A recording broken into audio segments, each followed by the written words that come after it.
નમસ્કાર, અમારી વિશેષ રજૂઆતમાં આપનું સ્વાગત છે. હું છું આપની સાથે ઝરણા. નરેન્દ્ર મોદીના વ્યક્તિત્વના કેટલાક અલગ પાસા પણ છે, જે સંવેદનશીલ લેખક અને કવિ પણ છે. ખૂબ જ ઓછા લોકોને ખબર હશે કે નરેન્દ્ર મોદી યુવા અવસ્થામાં ડાયરી પણ લખતા હતા.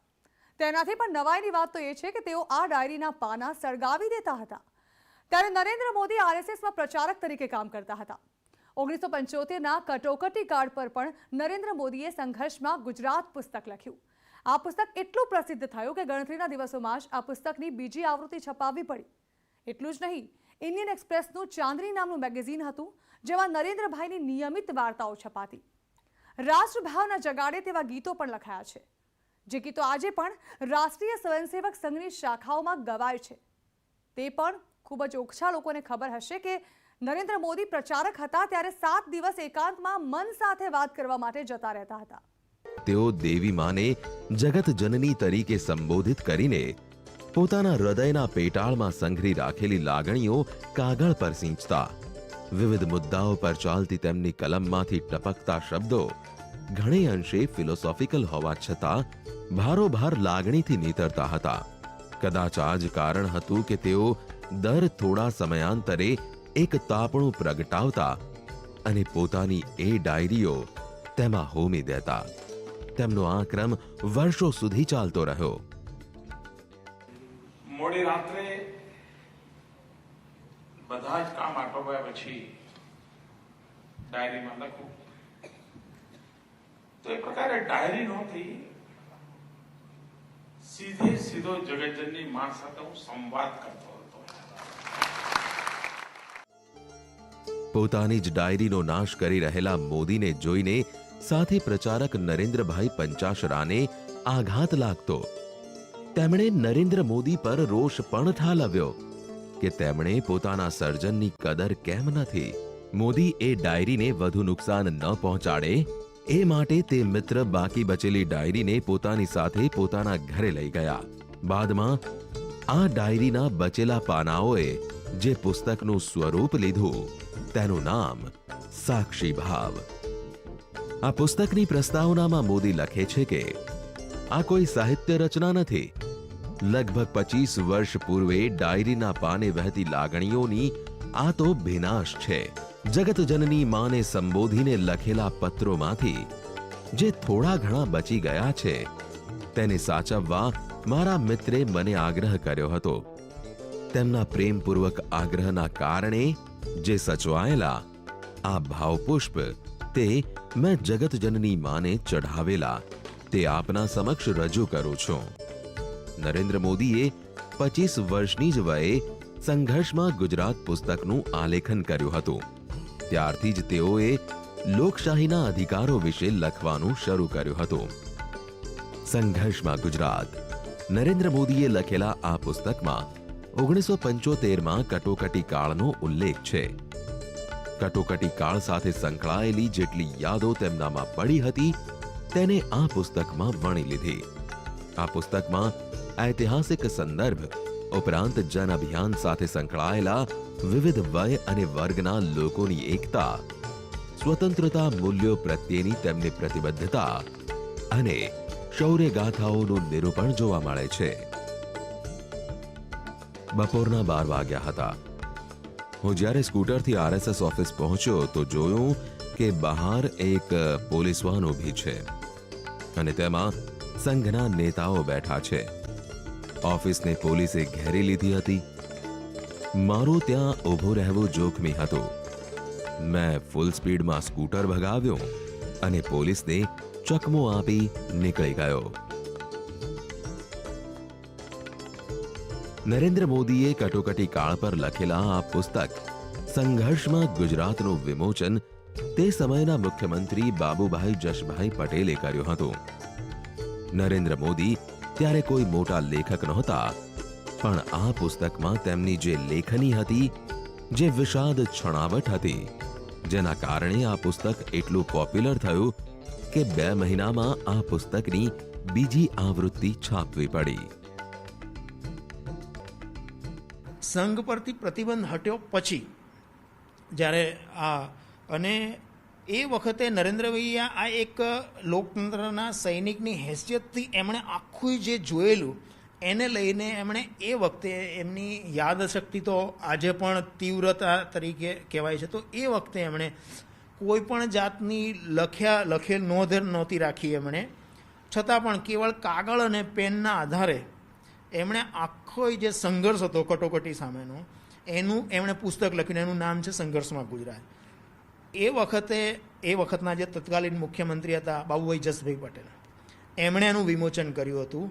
અને આ પુસ્તકની એ વખતે એની લેખની જબરજસ્ત છે કે કટોકટીનો કાલખંડ કેટલો ભયાનક હતો અને કાર્યકર્તા.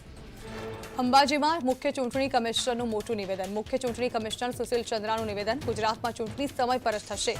ગુજરાતના લોકો પોતાના મતાધિકારનો ઉપયોગ ચોક્કસ કરે તેમ જણાવ્યું સુશીલ ચંદ્રાએ. અમદાવાદમાં ભાજપ કોર્પોરેટરની ઓફિસને સળગાવવાનો પ્રયાસ. ઓફિસ પાસે કચરો સળગાવી પ્રયાસ કરાયો હોવાનો આક્ષેપ. ઓફિસ પર પથ્થરમારો કરનારની ધરપકડ.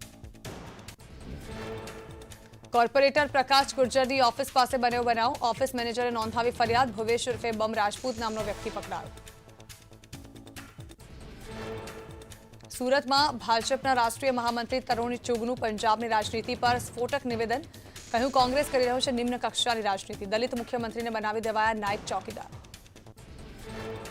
દલિત મુખ્યમંત્રીને અન્યાય થયાનો તરુણ ચુગનો આરોપ. સીએમનું નામ જાહેર કરાતા હરીશ રાવતે આગામી ચૂંટણી સિદ્ધુની આગેવાનીમાં લડવાની જાહેરાત કરી.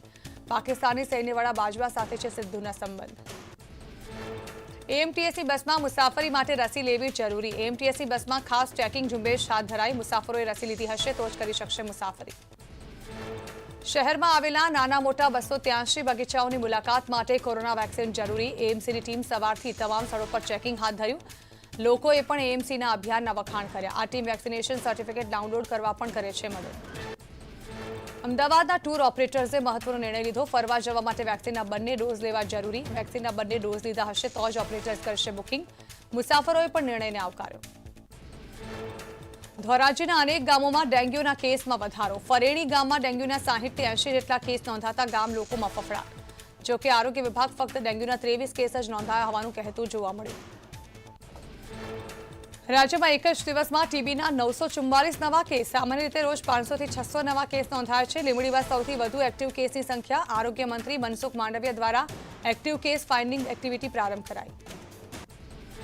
સેનેટાઇઝર અને માસ્કના વેચાણમાં 90% અને ઉત્પાદનમાં 97%નો ઘટાડો. છેલ્લા 1.5 મહિનાથી કોરોનાના કેસમાં ઘટાડો થતા લોકો કોરોનાની ગાઈડલાઈનનું ભૂલ્યા ભાન. હોસ્પિટલ, મોલ અને હોટલમાં સોશિયલ ડિસ્ટન્સનો અભાવ.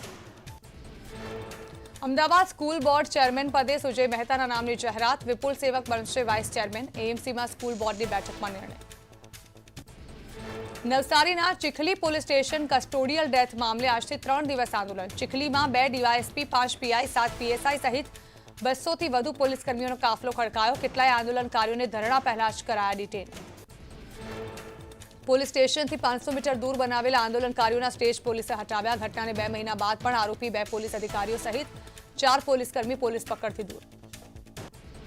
ઉનાએ શામળાજી હાઈવે પર કરાયું વિરોધ પ્રદર્શન. આદિવાસી સમાજે હાઈવે પર કર્યું વિરોધ પ્રદર્શન. 50 થી 60 લોકોએ મુખ્ય રસ્તો બંધ કરી પોલીસ વિરુદ્ધ કર્યા સૂત્રોચ્ચાર.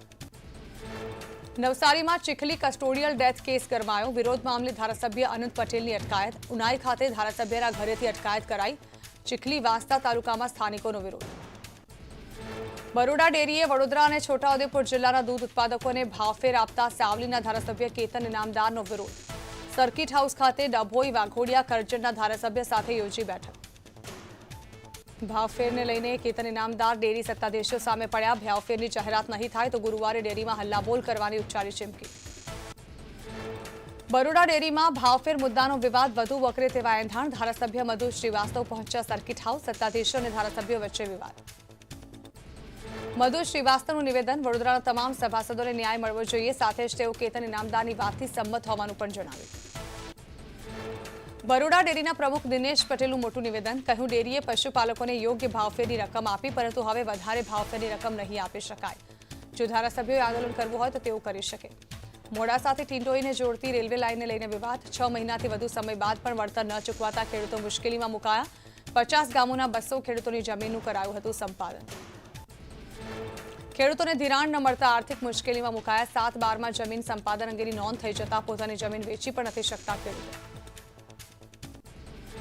ભિલોડાની નાપડા ટાંડા ગામની પ્રાથમિક શાળામાં શૌચાલયના કામમાં ભ્રષ્ટાચારનો ગ્રામજનોનો આરોપ. 1 વર્ષ અગાઉ બનાવેલા શૌચાલય થયા બિનઉપયોગી. બાળકો શૌચ માટે બહાર ખુલ્લામાં જવા મજબૂર. ભાવનગરના પાલીતાણામાં પાઠ્યપુસ્તક મળવા મામલે ખુલાસો. 80% પુસ્તકો ચાલુ અભ્યાસક્રમના હોવાનું બહાર આવ્યું. 2 ઓગસ્ટે ભંગારના ગોડાઉનમાંથી મળ્યા હતા પાઠ્યપુસ્તકો. શાળાના આચાર્ય અને પ્રાથમિક શિક્ષણાધિકારી દ્વારા પુસ્તક જૂના અભ્યાસક્રમના હોવાનો દાવો કર્યો હતો. વર્ષ 2014 થી 2021 સુધીના 3000 કિલો પુસ્તકો પરમિશન વગર ભંગારમાં આપી દેવાયા હતા. સોહેલ નામના વ્યક્તિના ભંગારના ગોડાઉનમાંથી મળ્યા હતા પાઠ્યપુસ્તક. જામનગર સામાન્ય સભામાં આશા વર્કર્સનો વિરોધ. છેલ્લા 3 મહિનાથી મહેનતાણું ન મળતા કમિશનરનો કર્યો ઘેરાવ. કમિશનરે પરિસ્થિતિ પારખી આશા વર્કર્સને ધૈર્યધારણા આપી. આગામી 5 દિવસ રાજ્યમાં સામાન્યથી મધ્યમ વરસાદ રહેશે. હવામાન વિભાગની આગાહી. કેટલીક જગ્યા પર ભારે વરસાદની શક્યતા. સરદાર સરોવર નર્મદા ડેમની સપાટીમાં વધારો. 24 કલાકમાં 18 સેન્ટીમીટરનો વધારો. ડેમની સપાટી 121.72 મીટર પર પહોંચી. ઉપરવાસમાંથી 5060 ક્યુસેક પાણીની આવક. ભાવનગર જિલ્લામાં વરસાદી માહોલ. તળાજા શહેર અને ગ્રામ્ય વિસ્તારમાં વરસાદ. પસવી, ઠાડચ, ઠળિયા, સરતાનપર ગામમાં વરસાદ. સૌરાષ્ટ્રમાં છે 2 દિવસ વરસાદની આગાહી. છોટાઉદેપુર જિલ્લામાં વરસાદી માહોલ. જિલ્લાની સૌથી મોટી ઓરસંગ નદી 2 કાંઠે થઈ. બોડેલીમાં 2.3, પાવીજેતપુરમાં 2 ઇંચ વરસાદ નોંધાયો. સંખેડા, ક્વાંટ અને નસવાડીમાં પણ વરસાદ.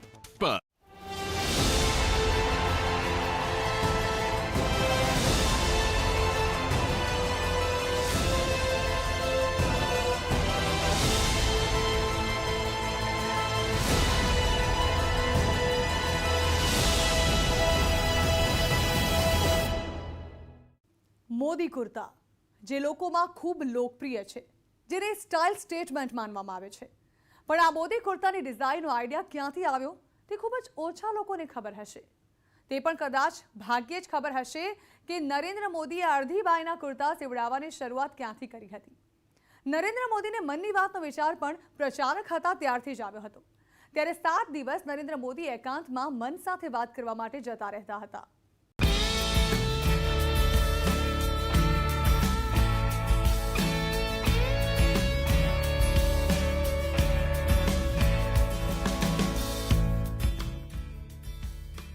દેશ વિદેશમાં પોતાના વિચાર, વાણી, વ્યવહારથી નરેન્દ્ર મોદી ધરાવે છે આગવી ઓળખ. પોતાના વસ્ત્રો અંગે પણ નરેન્દ્ર મોદી ધરાવે છે અનેરી ડ્રેસ સેન્સ.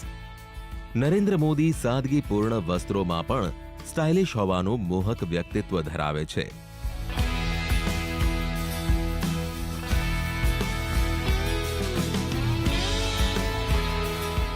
નરેન્દ્ર મોદી જ્યારે પ્રચારક હતા ત્યારે તેઓ ગુજરાતના ખૂણે ખૂણે ફરતા હતા. એક થેલો અને તેમાં 2 જોડી કપડાં લઈને નીકળી પડતા. જાતે જ કપડાં ધોતા હતા. ત્યારે થેલામાં વજન ઓછું રહે અને કપડાં ધોવામાં પણ અનુકૂળતા રહે તે માટે પોતાના કુર્તાની બાંયો કાતરથી ફાડી નાખી અને જન્મ થયો હાફ બાયના મોદી કુર્તાનો.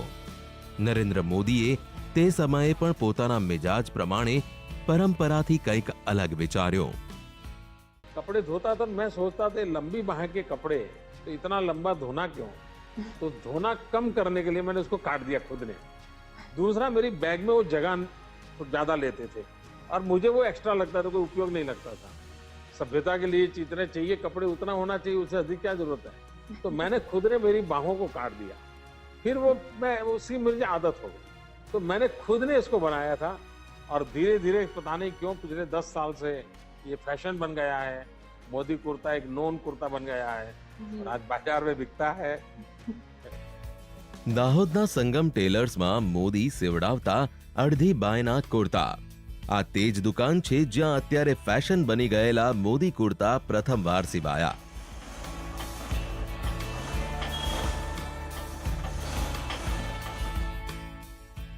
આદિવાસી જિલ્લા એવા દાહોદમાં એક આ નાનકડી દુકાનમાં મોદીએ સેવડાવેલા અડધી બાયના કુર્તા આજે દુનિયામાં ફેશન બ્રાન્ડ બની ગયા છે. સંઘમાં પ્રચારક તરીકે જોડાયા બાદ નરેન્દ્ર મોદીએ દાહોદમાં પણ પ્રવાસ કર્યો હતો. ઝભ્ભો કુર્તો પહેરી ખભે થેલો લટકાવી સંઘ કાર્યકરો સાથે પ્રચારક તરીકે જિલ્લાના ગામડા ખૂંદ્યા હતા. નરેન્દ્ર મોદી અને દાહોદ શહેરના નગરપાલિકા ચોક પાસે સંગમ ટેલર્સ નામની દુકાન ચલાવનાર સંઘ કાર્યકર અમૃતલાલ ચૌહાણ સારા મિત્રો હતા. આ સંગમ ટેલર્સ નામની દુકાન પર તેઓ અવારનવાર આવતા હતા. સંગમ ટેલર્સ નામની દુકાન ચલાવનારા સંઘ કાર્યકર અમૃતલાલ ચૌહાણ અને કનૈયાલાલ ચૌહાણની દુકાનમાં પ્રથમવાર નરેન્દ્ર મોદીએ અડધી બાયનો ઝબ્બો કુર્તો સીવડાવ્યો. આ રીતે સૌ પ્રથમ અડધી બાયના ઝબ્બાની શરૂઆત સંગમ ટેલર્સમાં જ થઈ હતી. वडाप्रधान श्री नरेंद्र भाई मोदी जी हमारी शॉप पर 1962 से हमारी शॉप है और माननीय श्री नरेंद्र भाई मोदी जी 1970 में संघ प्रचारक थे. उस टाइम दाहोद में आए थे. उस टाइम हमारे अंकल संघ में थे आरएसएस में और मेरे पापा दोनों दुकान साथ में चलाते थे. उस टाइम इनकी बेटक हमारे दुकान पर थी दाहोद में संगम टेलर के नाम की दुकान पे और कपड़े सिलने का काम उनका हमारे यहीं होता था. उसमें स्पेशलिस्ट हाफ बाँव का कुर्ता उन्होंने यहाँ से स्टार्ट किया था उन्होंने. મુખ્યમંત્રી બન્યા પછી પણ અહીં ઝબ્બા સેવડાવવાનો સિલસિલો ચાલુ રહ્યો હતો. આ દુકાનમાં આજે પણ વડાપ્રધાન નરેન્દ્ર મોદીના હસ્તાક્ષર સાથેનો ફોટો હયાત છે. ઉપરાંત તેમની યાદગીરીના ફોટાઓ પણ છે. નરેન્દ્ર મોદી ગુજરાતના પ્રથમવાર મુખ્યપ્રધાન બન્યા બાદમાં વર્ષ 2012માં દાહોદ આવ્યા હતા ત્યારે પણ તેમણે ઝબ્બો સેવડાવ્યો હતો. સંગમ ટેલર્સની દુકાન ચલાવનારા અમૃતલાલ ચૌહાણ અને કનૈયાલાલ ચૌહાણ બંને ભાઈઓ આજે હયાત નથી, પરંતુ તેમના પુત્રો આજે પણ આ દુકાનમાં વડાપ્રધાન મોદી અને તેમના પિતા તેમજ કાકા સાથેની યાદગીરી સ્વરૂપે હસ્તાક્ષર કરેલી નોટ, સાહિત્ય જેવી દુર્લભ વસ્તુઓ યાદગીરી સ્વરૂપે ગેલેરીમાં રાખેલી છે. તેમની નોટબુકમાં આજે પણ પ્રધાનમંત્રી નરેન્દ્ર મોદીનું તે વખતનું માપ લખેલું છે. उसके बाद यहाँ से कहीं और उनका प्रवास हुआ, फिर भी वो जब तक सीएम बने तब तक उनके कपड़े हमारे दाहोद संगम टेलर में ही बनते थे उनके कपड़े. और कहीं पे भी आते जाते हैं तो हमारा नाम संगम टेलर का वो याद करके बताते हमारे को. વડાપ્રધાન મોદી જ્યારે પણ દાહોદ જિલ્લામાં આવતા ત્યારે પોતાના અડધા બાયના કુર્તા માટે સંગમ ટેલર્સને અવશ્ય યાદ કરતા હોય છે. વર્ષો સુધી મારા કપડા આ દાહોદમાં સીવાતા હતા. સંગમ ટેલર હવે તો મારા અમૃતભાઈ રહ્યા નહીં. એમના સંતાનો આજે પણ મારી કાળજી લેતા હોય છે. બહુ ઓછાને ખબર હશે આ કે કોઈ આદિવાસી જિલ્લામાં એક નાણકડી દુકાનમાં બેઠેલો દરજી એ વર્ષો સુધી આ રાજ્યના મુખ્યમંત્રીના કપડા સીવતો હોય અને દેશ અને દુનિયામાં એના કપડાની વાહવાઈની ચર્ચા થતી હોય. નરેન્દ્ર મોદી આજે પ્રધાનમંત્રી છે, પણ જ્યારે સંઘમાં પ્રચારક હતા તે સમયના તમે ફોટા જોશો તો તમને મોદીના કપડા તમને સુઘડ અને વ્યવસ્થિત જોવા મળશે. નરેન્દ્ર મોદીને સારી રીતે ઇસ્ત્રી કરેલા કપડા જ પહેરવા પસંદ છે અને આ વાત આજની નથી. ઇસ્ત્રી ટાઈટ કપડા તેઓ કિશોરાવસ્થાથી જ પહેરતા હતા. ત્યારે ઘરમાં ઇસ્ત્રી નહોતી રહેતી તો તેઓ લોટામાં ગરમ પાણી ભરીને કપડાને ઇસ્ત્રી કરતા હતા. अच्छे तरीके से रहना, गंदे रहना, जूतों का पॉलिश नहीं किया है, कुर्ता ऐसा है, उसका मेरे आदत नहीं, मैं बचपन से आदत नहीं है. लेकिन मुझे नहीं लगता है कि मैंने कभी कोई महंगी चीज परचेज की है, कभी नहीं की. मेरे शरीर पे कोई महंगी चीज नहीं होती है, लेकिन मैं साफ सुथरा धोया हुआ प्रेस किया हुआ पहनना मुझे अच्छा लगता है.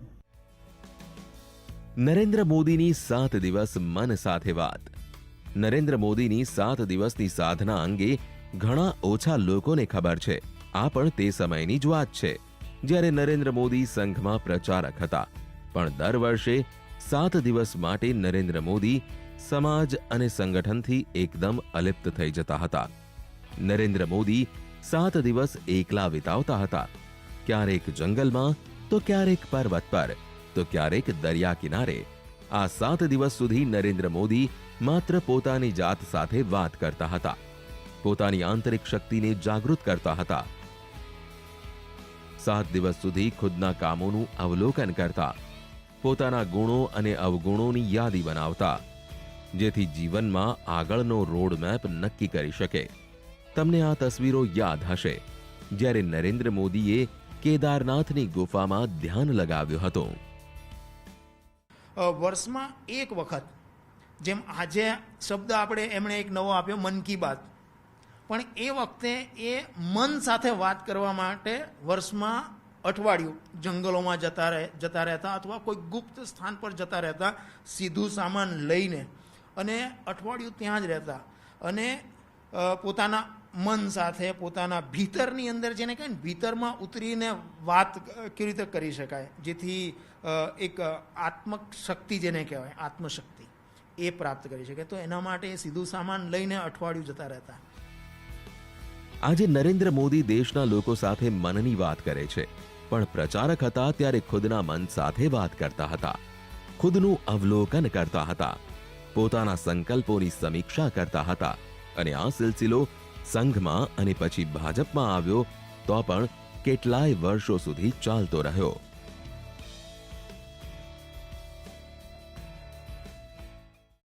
તેવી અનેક વાતો છે કે જે પ્રધાનમંત્રી વિશે ભાગ્યે જ કોઈ જાણતું હશે. તે વિશે અમે આપને આમ જ માહિતગાર કરતા રહીશું. આવતીકાલે ફરી મળીશું.